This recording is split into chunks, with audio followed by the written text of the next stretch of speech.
The Mexican government has long shared control of Mexico with its different criminal organizations. So no, I don't think Mexican citizens necessarily feel that the Mexican government is in charge. Cartels and organized crime will not go anywhere near tourists for the World Cup. At the same time, you will be extremely near areas that the cartels control, and also you'll be very near places where the cartels are burying vast amounts of disappeared bodies. Has this revealed the inconvenient truth about who really runs Mexico? Hello and welcome to the Fourcast. Huge swathes of Mexico have been shut down by a surge of violence by drug cartels after the arrest and killing of a drug lord called El Mencho. He had a $15 million bounty on his head, courtesy of Donald Trump, but when Mexican special forces mounted a raid, he ended up dead, unleashing a wave of violence across the country with cartels torching businesses and setting up burning blockades. Tourists in resorts have been told to stay indoors, and a number of football matches have been cancelled, including in cities about to host this summer's World Cup. So can the Mexican government regain control, or does this show that it is the drug gangs who actually run the country? In a moment, I'll speak to Cecilia Farfán-Méndez, head of the North American Observatory at the Global Initiative Against Transnational Organized Crime, and Benjamin Smith, professor of Latin American history at the University of Warwick and author of The Dope, The Real History of the Mexican Drug Trade. But first, let's go to Deborah Bonelle, who's an investigative reporter based in Mexico City and managing editor of Insight Crime, a think tank focused on organized crime in Latin America. Deborah, what's been happening and what effect is it having on people? Well, following the killing of El Mencho yesterday morning, I believe there were some 250 blockades, according to the Mexican government, that took place across around 20 different states in Mexico. To be clear, even though it's called the Jalisco Cartel, it has tentacles all around the country, really. And I think the violence very much reflected that. I know a lot of people who have been trapped in Jalisco, unable to leave via the airport or via the highways there because of the security operation that's come in response to the sort of cartel pushback. What is the effect when these sorts of things happen? Because this is not the first time. You know, do people feel the government's in control, the police are in control, or the cartels, or a bit of everything? I think it's a little bit of everything. You know, it's important to keep in mind that there is kind of a criminal governance that exists in Mexico that has been established by the sort of metastasizing cartel power that you've seen across the country. So no, I don't think Mexican citizens necessarily feel that the Mexican government is in charge. And there has been a lot of kind of chaos and disruption across the country. Now, of course, the government of Claudia Sheinbaum will be very keen to bring things back under control. But the fact of the matter is that the Mexican government has long shared control of Mexico with its different criminal organizations. And when you then see huge numbers of security forces on the streets trying to restore order, I imagine that's pretty scary too. You know, it's been 20 years since the government launched a crackdown on organized crime in Mexico. So for better or for worse, Mexicans are pretty used to seeing the military on the streets. What we did see, you know, yesterday was kind of an unprecedented breadth of reaction from organized crime, but smaller versions of this have been going on for the last 2 decades at least. What signal are they sending? Not that it's very subtle. It's not subtle at all. And the signal they're sending is, you know, we won't be told.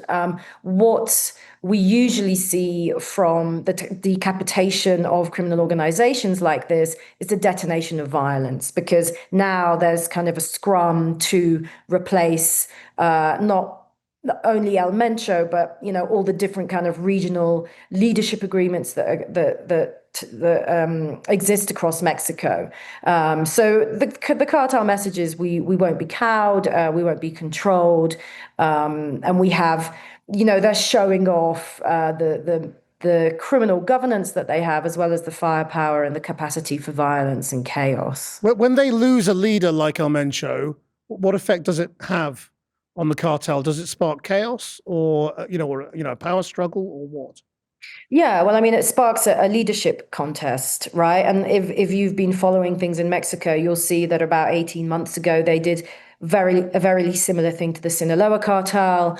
We saw the high-profile arrest of Ismael El Maya Zambada, and that followed, of course, El Chapo's arrest and extradition starting in 2018, 2019. And since the decapitation, if you like, of the Sinaloa cartel, we've seen this internal war erupt in Sinaloa, which has been going on for the last 18 months. There's a steady curfew there every night.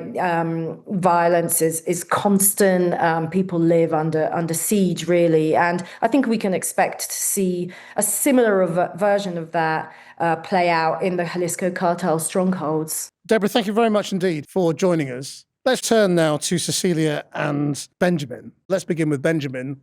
What's going on? So what we know is that the Mexican military, probably aided by the CIA, which has happened before, yesterday attempted to arrest and inadvertently killed the head of a vast organized crime group called the Cartel Jalisco Nueva Generación. Since then, members of the Cartel Jalisco have been doing what is called in Spanish calentando la plaza, which is effectively means showing that they are in control of areas that they can burn buses on, burn businesses in, and blockade roads in. So it is a show they're doing at the moment is a kind of show of force. Cecilia, has this revealed the inconvenient truth about who really runs Mexico? I think certainly this is not the first time that we see a reaction by a criminal group after the attempted arrest or death of one of its purported leaders. But I think, to essentially say that it is criminal groups who run the country would be certainly misguided. I think it's certainly important to understand that it was to be expected that there would be a backlash in the violence that we are seeing today. But at least today, there are also reports that there's no more blockades in the country, no active blockades in highways. And so certainly the question is, how can the Mexican government will be able to contain violence? But I would not characterize these as a criminal group essentially having more firepower capacity than the state does. How much support and firepower do they actually have? I mean, are they effectively private armies? I mean, we know certainly from the evidence and certainly like events from yesterday that these are heavily armed groups that are also early tech adopters, if you will, in the sense that they are willing to innovate and be able to contest the state's capacity. But I would, again, even if they are heavily armed, and certainly this links to a very important bilateral issue, which is that of firearms trafficking, I wouldn't characterize them as having or outgunning the Mexican state. It appears the Americans were very involved in this particular operation, though, and that key intelligence may have come from them.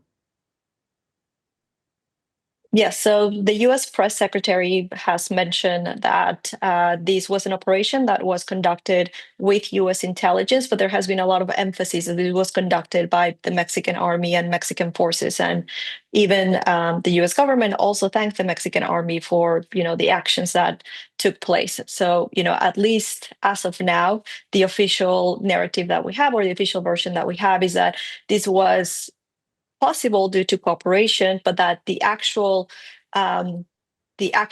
operation in Mexico was carried out by Mexican authorities with U.S. intelligence. So, Benjamin, if that's the official narrative, what is the real relationship and the politics of what's going on here as to why the Mexicans would act and do something that they would have known would be very provocative? As Cecilia says, there have been similar uprisings in the past when they've tried to grab key figures. Yeah, I mean, I think it's particularly risky. The Mexican government over the last year has been very heavy on showing that it's bringing down homicide rates. Now, I'm sure Cecilia and I can talk about whether that is true, whether they're actually bringing down homicide rates, because I think that's very much open to discussion. However, you're right in saying that either arresting or killing Mencho, they knew it would cause an enormous amount of not only this kind of initial demonstration of force, but one suspects that in the next few months we're going to have fairly bloody confrontations between the remnants of the Cartel Jalisco for the actual control of the cartel. However, I think there are a few things going on here. you've got the World Cup coming up. So they want to demonstrate that they have got control of the country. This is why I think it's quite risky. Two, you've got Trump putting an enormous amount of pressure on the Mexican president to clamp down on organized crime. At the same time, you also have different groups within Mexico. It's quite noticeable this was done by the military. Now, we know that Claudia Sheinbaum, the president, is broadly on the surface supportive of the military, but in actual fact, she's trying to balance the military's enormous control in Mexico with her own federal police force, her own public security. So one wonders here how much Claudia Sheinbaum actually knew about this particular arrest at all. I mean, it's conceivable that this was done by the military to a certain extent without her knowing. Do they have that level of autonomy? They're the biggest military in Latin America. Do they have that autonomy? Well, I'm sure no one in the Mexican administration has said that, but insiders certainly tell me that they do, to a certain extent, have that much autonomy. They are an enormous, extremely powerful military. I think, and correct me if I'm wrong, Cecilia, but I think there's somewhere around 450,000 of them. Cecilia? I mean, I have a different take on, the autonomy of the military. And certainly what I would say is that, regardless of whether the president knew or didn't know about what was going to happen, I think it's a smart move for her administration to distance herself from the actual information that was put out yesterday, for instance, and to let the Ministry of Defense to be the one releasing the public information, and to not to say that she's not involved, but I think by creating some distance between that messaging and letting other ministries inform about this, she's basically saying this is a security issue, and I'm going to let my agencies who deal with these issues give that message. But how much pressure is she under from Donald Trump? I mean, I think certainly, and this is no secret, that the US government has expressed, even before the second Trump administration, a level of frustration with the Mexican government in terms of fentanyl. I think it's very important to also note that President Sheinbaum has certainly distanced herself from measures that President López Obrador did. And mainly, she stopped framing fentanyl as a US-only problem. She's spoken about how this is, she doesn't want anyone dying from a fentanyl overdose. And has definitely changed the tone of conversation with the US and US engagement. And while I certainly don't minimize some of the pressure that the US government has, I will also like to underscore that there's an interest also for Mexico to reduce the levels of violence, to reduce some of this criminality that can be quite predatory against individuals and businesses, like extortion, for instance, which we know is a main source of income for Jalisco Nueva Generación, which El Mencho was the leader of. So certainly there's that US conversation, but I would add that there's also an interest in Mexico in weakening these structures as well. What has happened over the last few months to their business model, given the changes on the border and the stopping of people? Has the drug trade been disrupted? Well, I mean, what is very clear is fentanyl is still going into the United States and still killing tens of thousands of people through overdoses. I think that's completely clear. And I'm not sure that that's certainly not going to end by taking out Mencho or any number of kingpins. I mean, depending how you designate a kingpin, about 200 or so have been arrested or killed over the last 20 years, and it's done absolutely nothing to drug supply in the United States. In terms of the pressure, I do think there is an inordinate amount of pressure that has been put on Sheinbaum to do something. I think what they've done is an extraordinary kind of propaganda exercise. Over the last year, the Mexican government claims to have brought homicide rates down by 42%, which is kind of extraordinary. That's the kind of drop in murders that you see post-Civil War. However, I think two things are happening here. One, they're what they called in the wire juking the figures. They're putting what are homicides into claiming they're suicides or accidental deaths. And two, they've come to tacit agreements with the cartels to to not murder people in public, but rather disappear the bodies. So I think that's effectively Sheinbaum and her security forces' answer to this Trumpian pressure. And I think, honestly, Trump doesn't care. To him, to the American audience, it looks like Mexico is getting safer. Murders are going down. Right. So what is the relationship in your mind between the government and the cartels right now? Well, I think it's, again, you get an academic on and they say it's very complicated. Not helpful, I realise that. So effectively, it really depends on the kind of regions that you're talking about. There is no doubt that there are swathes of Mexico where both state governors and town governors, and I think maybe your audience doesn't know, but town governors or municipal governors, municipal presidents in Mexico, extremely powerful. And they have relatively close relationships with the cartels. Certainly in a lot of Western Mexico, the cartels basically are a kind of shadow government, which are on the one hand moving large amounts of drugs and illegal timber, illegal mining products, illegal immigrants, sex trafficked people. They're moving these things out of Mexico and into the United States, but they are also fairly integral to to supporting governments in these areas as well. Cecilia, I mean, what would you say about this in terms of what is the real relationship on the ground between formal authority and the real authority of the cartels? It largely depends on which parts of the country we're talking about and what kind of businesses we're talking about. What I will say, though, is that I think it's very important to not characterize these as criminal groups running Mexico and essentially making the decisions and just the government being there as a puppet. That's certainly not the situation on the ground. And while certainly there is corruption, and especially at the local level, I wouldn't just say, well, this is the case for every municipality in the country. No, but there's certainly coexistence, isn't it? I mean, my very limited experience of Mexico, I mean, it's quite some years ago. I was there in 2017 doing a film about murders and the death rate. And I witnessed a murder in Acapulco.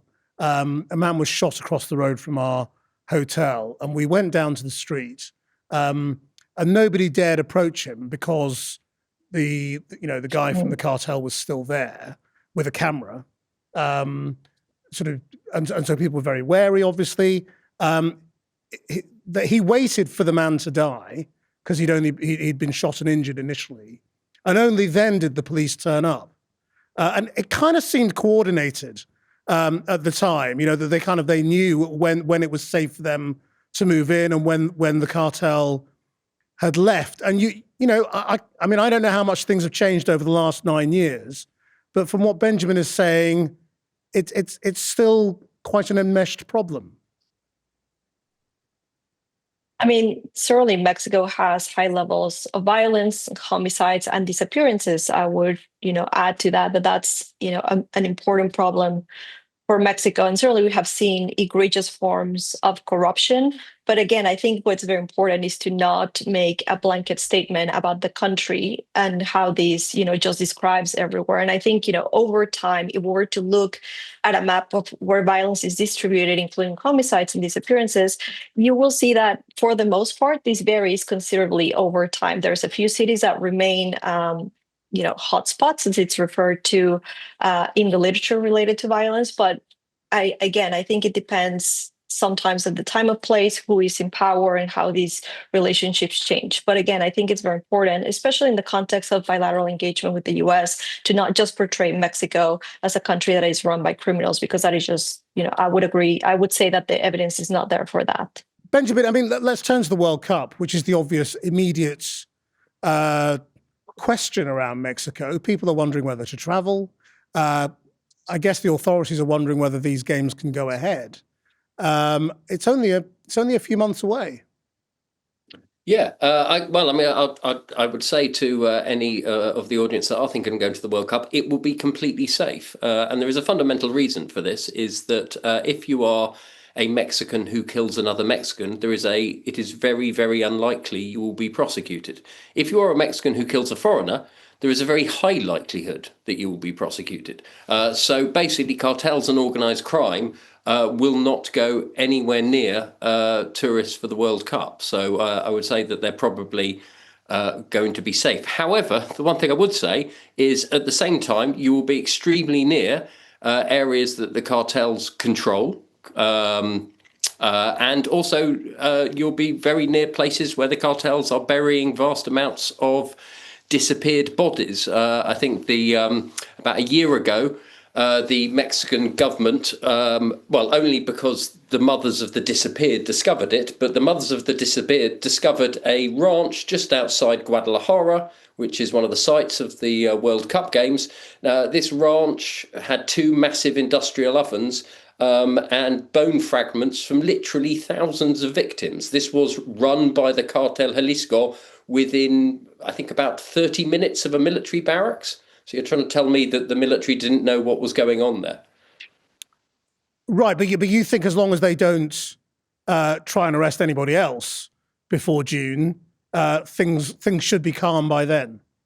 Well, also, I mean, again, the cartels aren't stupid. I mean, we say there's been a lot of violence over the last day, and there has, but it's been violence that's almost entirely either focused on the military or the National Guard or on trucks and buses. They haven't gone after tourists because to do so would be suicidal. Cecilia, is that still the case? I mean, again, sorry to hark back to 9 years ago, but that was precisely the story we were doing. That there were lots of tourists in places, even like Cancun, where shootings were going on the beach, and people didn't even notice. I went to one shooting literally on the beach outside one of those 5-star hotels, and was talking to people who were sort of 100 meters away, and they didn't know. They hadn't even noticed while the police tape was being put up. So foreigners and visitors remain safe, even if the locals don't. I mean, I'm glad that you bring up the World Cup because I think this, again, allows us to put something that's very important on the table. And precisely, for people who love traveling to Mexico and who love to spend their vacation time there, I think it brings to the table the issue, again, of arms trafficking. And why is it that criminal groups are able to have this firepower? And so this is part of the conversation that we want to have, not just stay on a conversation around cartels, but also question, well, how are they able to perpetrate these levels of violence? And I think to Ben's point of, foreigners having a relatively degree of safety, I agree with that. I agree that, cartels and criminal groups learn and adapt over time. And one thing that they have learned is that going after foreigners is actually very bad for their business. And unfortunately, it also underscores that you have different types of victims in the country. And, about a year ago, surfers from Australia disappeared in Baja California. And unlike the 120,000 people who are missing in Mexico, their bodies were actually found. And even in this tragedy, what that shows you is that you can have different types of victims. And again, foreigners, is different for them. Thank you both very much indeed. Cecilia and Benjamin, thank you very much for joining us. Thank you. Thank you for having us. And that's the Fourcast. Until next time, bye-bye.